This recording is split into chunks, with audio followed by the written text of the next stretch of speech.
आपकी स्क्रीन पर इस वक्त जो व्यक्ति दिख रहे हैं, इनका नाम है EAS शर्मा। हार्वर्ड यूनिवर्सिटी से इन्होंने लोक प्रशासन की पढ़ाई की, IITian रहे हैं। 1965 से साल 2000 के बीच IAS के रूप में इन्होंने देश में सेवा दी है। आंध्र प्रदेश की सरकार में बड़े पदों पर रहे और भारत सरकार में भी सेक्रेटरी तक के पद को संभाला है। बड़ा नाम है, ईमानदार रहे हैं और सशक्त छवि रही है।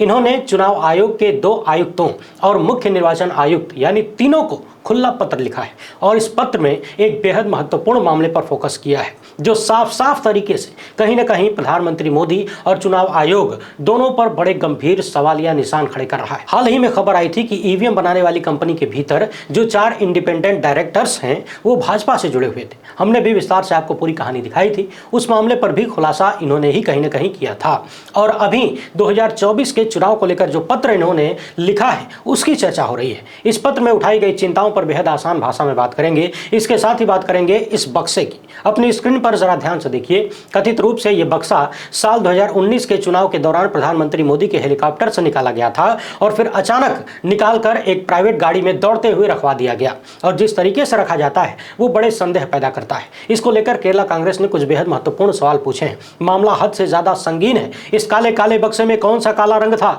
जिसको छुपाने की कोशिश की गई? आखिर प्रधानमंत्री केरल में क्या लेकर जा रहे थे? पूरी कहानी आपके होश उड़ा देगी। इसके साथ ही बात करेंगे सोनम वांगचुक की, जो लगभग 2 सप्ताह से भूख हड़ताल पर है। स्वास्थ्य गिरता जा रहा है। उनकी लड़ाई इस देश के लिए है, अपने लिए नहीं। मगर सवाल यह है कि आखिर वो क्यों अन्ना आंदोलन को याद कर रहे हैं और मोदी सत्ता के एक फैसले ने कैसे भारत की सुरक्षा को खतरे में डाल दिया है, ये भी बात कर रहे हैं। और वीडियो के अंत में इन मैडम का गुजिया वाला ज्ञान जरूर सुनिएगा। जी हाँ, होली आ गई है तो मैडम ने गुजिया के साथ ज्ञान दे दिया है, इसे जरूर सुनिएगा। बातचीत शुरू करने से पहले आप सभी से अनुरोध है कि यदि आप मैं पहली बार देख रहे हैं तो फेसबुक पर हमारे पेज को फॉलो कर लीजिए, यूट्यूब पर सब्सक्राइब करके घंटा बजा दीजिएगा। ठंड से देश को गोदी मीडिया के जहरीले प्रकोप से बचाने और आम आदमी की आवाज को बुलंद करने में हो सके तो हमारे सहायक बनिए। इस QR कोड या मोबाइल नंबर का प्रयोग करते हुए मैं आर्थिक रूप से मजबूत करने का प्रयास जरूर करें। बहुत बहुत धन्यवाद। सबसे पहले आप सभी को बता दें कि डॉलर मजबूत हो गया है। आप कहेंगे कि इससे हमें क्या लेना देना है? लेना देना इसलिए है क्योंकि इंटरनेशनल मार्केट है। डॉलर मजबूत हुआ तो गलती से रुपया नीचे गिर गया, कमजोर हो गया। अब ये बात सीधे सीधे कही जा सकती थी कि डॉलर के मुकाबले रुपया गिर गया, लेकिन जब भारत की वित्त मंत्री ही इसी भाषा का प्रयोग करती हों कि रुपया कमजोर नहीं हुआ, डॉलरवा मजबूत हो गया, तो फिर हम क्या कर सकते हैं? अब आपके मन में सवाल उठ रहा होगा कि रुपया कैसे गिरा। तो देखिए, कांग्रेस ने बाकायदा पोस्टर शेयर करके बताया है कि रुपया कैसे गिरा। अब आप कहेंगे कि एक वक्त में नरेंद्र मोदी कहा करते थे कि क्या कारण है नेपाल का रुपया नहीं गिरता, बांग्लादेश की करेंसी नहीं गिरती, पाकिस्तान और श्रीलंका की करेंसी नहीं गिरती, क्या कारण है कि भारत का रुपया गिर जाता है, पतला होता जा रहा है? वो वक्त और था। उस वक्त नरेंद्र मोदी गुजरात के मुख्यमंत्री थे, प्रधानमंत्री बनने की इच्छा रखते थे, यानी विपक्ष में थे।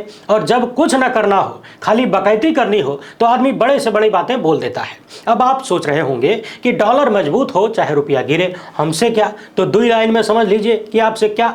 भारत का रुपया ऐतिहासिक रूप से यानी इतिहास में पहली बार सबसे निचले स्तर पर पहुंच गया है। डॉलर के मुकाबले 83 के अंक को पार कर चुका है, यानी $1 बराबर 83 दशमलव कुछ रुपया। इससे भी ज्यादा कीमत हो गई है। अब आपको टेंशन इसलिए लेनी चाहिए क्योंकि जब रुपया कमजोर होगा तो जो भी सामान विदेशों से भारत आता है वो सब महंगा हो जाएगा। जिस सामान के लिए पहले आप कम रुपया चुकाते थे अब ज्यादा देना पड़ जाएगा। कच्चे तेल को ही ले लीजिए, लगभग 80% क्रूड ऑयल विदेशों से मंगवाया जाता है। अब विदेशों से कच्चा तेल और ज्यादा रुपया देकर आएगा तो निश्चित तौर पर महंगा पड़ेगा, आपको भी ज्यादा पैसा चुकाना पड़ेगा। हालांकि अभी चुनाव से पहले महंगा होने की आशंका कम है, उल्टे घटाया भी जा सकता है, लेकिन चुनाव के बाद तो वसूली होगी ना। अब यदि डीजल पेट्रोल की कीमतें बढ़ेंगी तो देश में ऐसी कोई चीज नहीं जो महंगी ना हो। कुछ भी हो, कुछ भी नहीं बचेगा जिसकी कीमत ना बढ़े, क्योंकि माल ढुलाई की कीमत बढ़ेगी तो जाहिर सी बात है हर चीज महंगी होगी, असर तो पड़ेगा ही। और जब महंगाई बढ़ेगी तो इस पर लगाम लगाने के लिए रिजर्व बैंक ब्याज की दरों को बढ़ा सकता है। इसके बाद आपका लोनवा महंगा हो जाएगा, EMI बढ़ जाएगी। एक और महत्वपूर्ण बात, जो भारतीय छात्र विदेशों में पढ़ते हैं उनके लिए बड़ी समस्या है, क्योंकि भारत में उनके माँ बाप की कमाई तो उतनी ही है, लेकिन साल 2021 से ही यदि हम तुलना कर लें तो अब उन्हें प्रति डॉलर पर 11 रुपया अत्यधिक देना पड़ेगा। उस वक्त 73 रुपया देना पड़ता था, अब 83 दशमलव कुछ रुपया देना पड़ जाएगा। एक वक्त में हमारे देश के प्रधानमंत्री कहा करते थे कि रुपया उसी देश का गिरता है जहां की सरकार भ्रष्ट होती है। भाइयों बहनों, मैं सरकार में हूं, मुझे मालूम है, जहां का प्रधानमंत्री गिरा हुआ होता है उसकी साख गिरती है तब रुपया गिरता है, रुपया गिरता है तो प्रधानमंत्री की साख गिरती है। अब पिछले 10 साल में ही देख लें तो रुपया रामदेव से भी नीचे गिरता हुआ दिख रहा है। पता नहीं प्रधानमंत्री और उनकी सरकार भ्रष्ट है या फिर गिरे हुए हैं या फिर और गिरते जा रहे हैं, ये हमको नहीं पता। मगर केरला कांग्रेस ने एक बड़ा जबरदस्त ट्वीट किया है और रुपए की कीमत का डॉलर से तुलना करते हुए प्रधानमंत्री की उम्र को कैसे जोड़ा है, जरा ध्यान से देखिए। कांग्रेस ने लिखा है कि जब हमने 2014 में मोदी को रुपया पकड़ाया तब रुपया मोदी से 5 साल छोटा था, यानी मोदी की उम्र 64 साल थी, रुपया डॉलर के मुकाबले 59 पर था। और अब 2024 में प्रधानमंत्री की उम्र 74 है और डॉलर के मुकाबले रुपया 83 पार कर चुका है। वही लोग ये भी कह रहे हैं कि 1947 से 2014 तक रुपया 59 तक पहुंचा था, लेकिन साहेब ने 10 सालों में ही इतनी मेहनत की, 18 घंटे इतना काम किया, इतना सूट बदला कि लगभग 23-24 रुपया और नीचे ले गए। इसी गति से चलते रहे तो भाइयों बहनों, खाली एक मौका और दे दीजिए, सैकड़ा पार न कर दे तो कहिएगा। बाकी इसी बात पर बोलिए थैंक यू फलाने जी, क्योंकि आज की मत सोचिए, 2047 में हमें विकसित भारत बनना है और बड़े लक्ष्य की प्राप्ति में ऐसी छोटी छोटी समस्याओं पर ध्यान नहीं दिया जाता। रुपया गिर रहा है, गिरने दीजिए, ये कोई बड़ी चीज नहीं है। बड़े टारगेट पर फोकस करिए, ये मत पूछिएगा कि वो बड़का टारगेट मिलेगा कैसे, वरना आपको देशद्रोही बता दिया जाएगा। अब सबसे पहले बात सोनम वांगचुक की कर लेते हैं। सोनम वांगचुक वो शख्स हैं जिनसे प्रेरित होकर 3 इडियट्स फिल्म में आमिर खान का कैरेक्टर निकाला गया। भारतीय इंजीनियर हैं, खोजकर्ता हैं, शिक्षा में सुधार के लिए जाने जाते हैं। इसके साथ ही अब देश के पर्यावरण को बचाने के लिए भी महत्वपूर्ण लड़ाई लड़ रहे हैं। इन तस्वीरों में आप देख सकते हैं सोनम वांगचुक को कई महत्वपूर्ण पुरस्कार मिले हैं। इनमें एशिया का नोबेल पुरस्कार कहा जाने वाला रेमन मैग्सेसे भी शामिल है। कुछ साल पहले यही पुरस्कार वरिष्ठ पत्रकार रवीश कुमार को मिला था, उसकी कितनी चर्चा हुई। मगर आज एक रेमन मैग्सेसे पुरस्कार विजेता 18 दिन से नमक पानी पीकर, यानी नून पानी पीकर -12 डिग्री सेल्सियस तक के तापमान में लद्दाख समेत लगभग आधे भारत के भविष्य की चिंताओं को लेकर अनशन कर रहा है। कहीं कोई चर्चा नहीं। लद्दाख को लेकर सोनम वांगचुक की बात आई है, वही लोग चीन की सेना में जाने लगे हैं। यानी अब तक जो हमारी सेना की ताकत हुआ करते थे, अब वो दुश्मन देश चीन की सेना की ताकत को बढ़ाएंगे। तो सोचिए, क्या ये भारत की सेना के लिए खतरा नहीं है? पूरे देश के लिए खतरा नहीं है?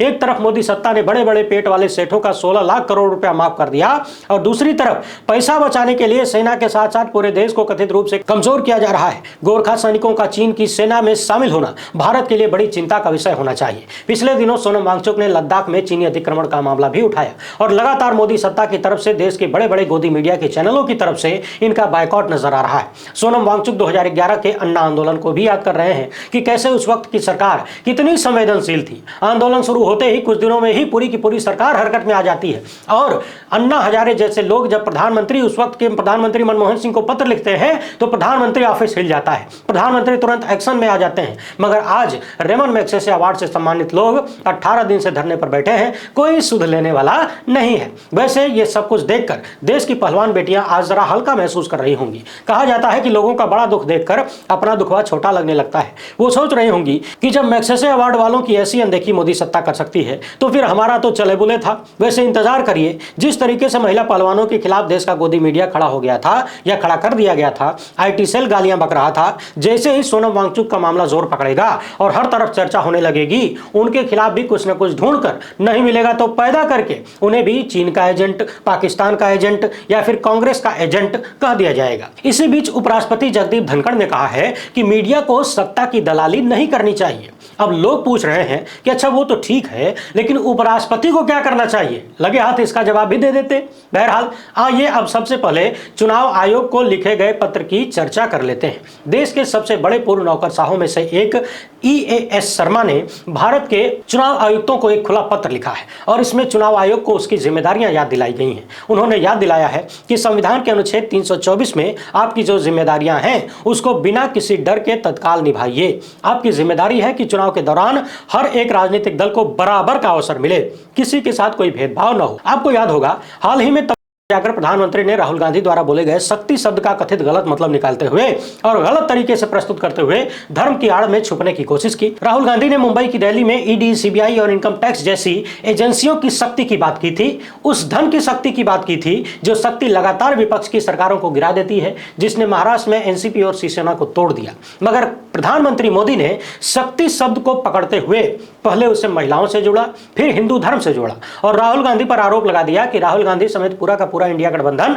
शक्ति को समाप्त करने यानी महिलाओं को समाप्त करने निकल पड़ा है। यानी सूत न कपास, मोदी ने शुरू कर दिया धर्म वाला लट्ठम लट्ठ। इसको लेकर पूर्व आईएएस ने जो लिखा है उसे जरा ध्यान से सुनिए। इन्होंने लिखा है कि चुनाव के दौरान किसी राजनीतिक नेता द्वारा धार्मिक भावनाओं को भड़काना खुलेआम आदर्श आचार संहिता का उल्लंघन है। यदि जो रिपोर्ट किया गया है वो तथ्यात्मक रूप से सही है, यानी यदि प्रधानमंत्री ने ये बातें बोली हैं तो चुनाव आयोग को इस पर तत्काल कार्यवाही करनी चाहिए और ऐसा बयान देने वाले व्यक्ति के खिलाफ निवारक अनुकरणीय कार्यवाही शुरू कर देनी चाहिए। प्रधानमंत्री का यह बयान एक घृणास्पद भाषण है जो लोगों को उकसाता है। इस तरह के बयान केंद्र में सत्ताधारी राजनीतिक दल के पक्ष में गलत तरीके से माहौल बनाता है। मुझे उम्मीद है कि चुनाव आयोग स्वतंत्र और निष्पक्ष तरीके से चुनाव कराने के लिए बिना किसी डर के तत्काल निर्णायक रूप से कार्यवाही करेगा और सभी को बराबर का अवसर प्रदान करेगा। अब सवाल यह है कि जो चुनाव आयोग यह नहीं देख पा रहा कि किस तरीके से चुनाव घोषित होने के बाद जांच एजेंसियां विपक्ष के मुख्यमंत्री को गिरफ्तार कर रही हैं, जो मामला पिछले 2 साल से जांच के दायरे में है,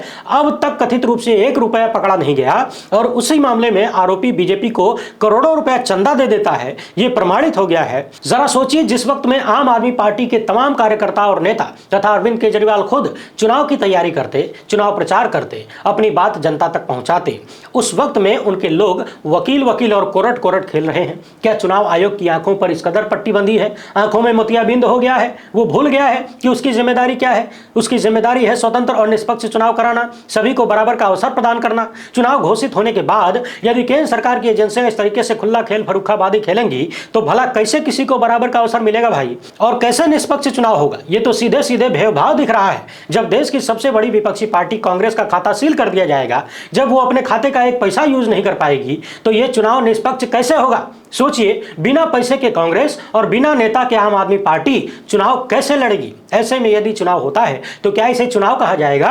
एक तरफ तो ये सब कहानियां चल रही हैं जहां सीधे सीधे मोदी सत्ता की मनमानी दिख रही है, देश भर में ईडी की छापेमारी हो रही है, जबकि आज से पहले कभी भी लोकसभा के चुनाव से पहले घोषित होने के बाद ऐसा नहीं देखा गया कि जांच एजेंसियां इस तरीके से विपक्षियों के यहां लगातार छापेमारी करती हों, सिटिंग मुख्यमंत्री को जेल भेजा जा रहा हो। शायद ही आपने ऐसा कभी सुना होगा, मगर चूंकि मुमकिन है योजना चालू है तो फिर स्कॉट हेलीकॉप्टरों से आए थे।